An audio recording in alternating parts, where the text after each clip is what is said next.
Third part दिया है 5, missing terms 2 times है, मतलब A2 और A3 हमें बताना है। A4 दिया है 9:1/2 और A1 दिया है 5। ये हमें टर्म्स क्या करने हैं, कैलकुलेट करने हैं। ओके, चलिए कैसे कैलकुलेट करते हैं, तो यहाँ पर न्यू पेज ले लेते हैं। 5 9:1/2। क्वेश्चन नंबर थर्ड का थर्ड पार्ट है 5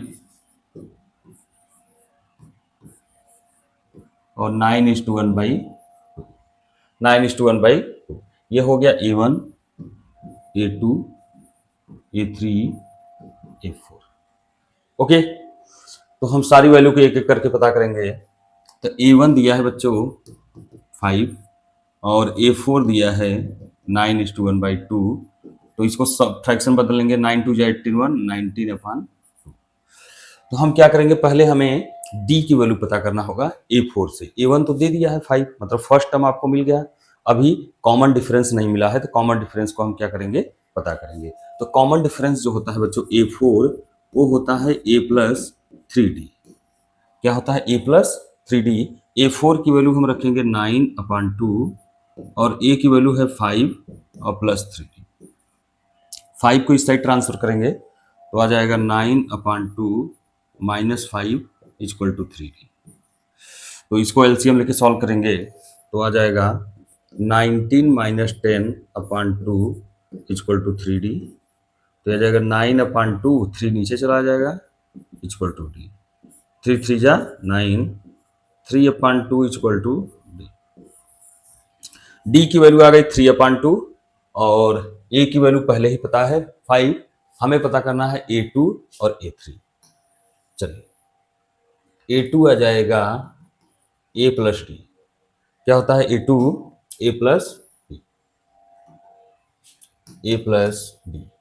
A2 क्या होता है बच्चों, A प्लस D। तो यहाँ पर रखेंगे वैल्यू, A की वैल्यू है 5, D की वैल्यू है 3/2। A2 आ जाएगा 5 2 जा 10, यहाँ जाएगा 10 प्लस 3/2। तो A2 आ जाएगा 13/2। क्या आ जाएगा, 13/2।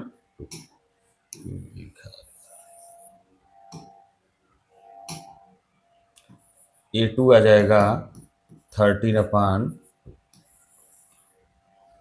अब हमें क्या निकालना है, A3। A3 आ जाएगा A प्लस 2D। तो हम यहाँ वैल्यू रखेंगे, A की वैल्यू है 5, 2 D की वैल्यू क्या आ जाएगी, आपकी आ जाएगी 3/2। देखो 2 2 कट जाएगा तो आ जाएगा 5 और प्लस 3। कितनी आंसर आ जाएगी, 8। ये A3 की आ जाएगी। तो A3 कितना आ जाएगा, 8 और A2 कितना आ जाएगा, 13/2।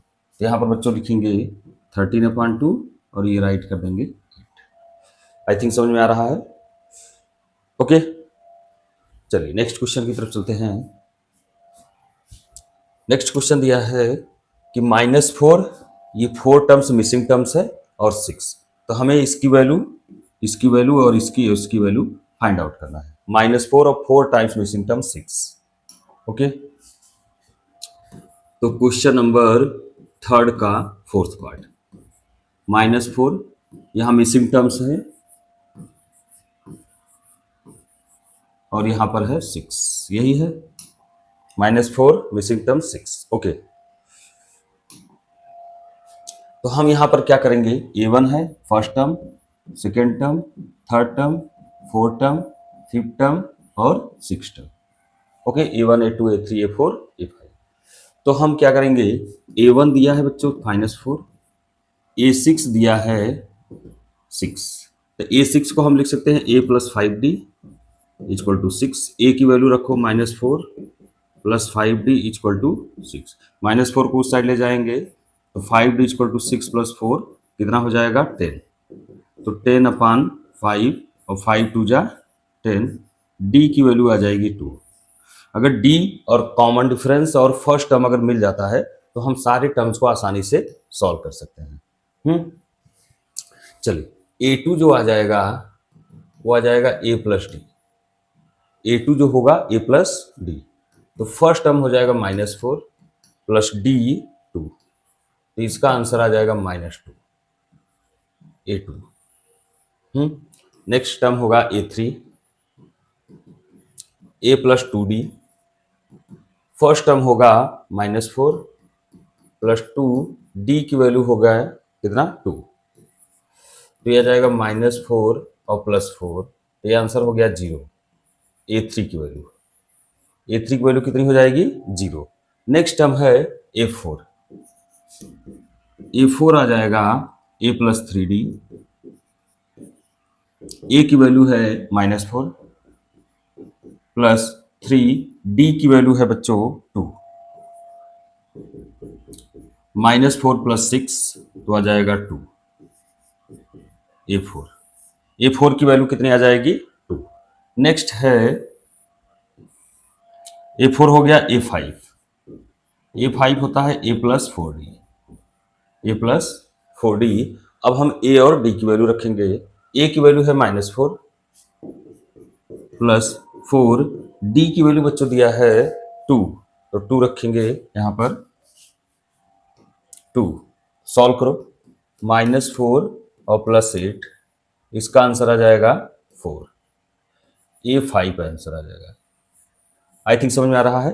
तो A5 की वैल्यू 4, A3 की वैल्यू 0, A2 की वैल्यू -2 और A4 की वैल्यू 2। ओके, यहां तक कोई डाउट? आई थिंक समझ में आ रहा है बच्चों। सो कोई डाउट होता है तो हमें कमेंट करके पूछेंगे और आई थिंक इसको पूरा कॉपी कर लेंगे। ओके, सो आज के लिए बस इतना ही। Thank you.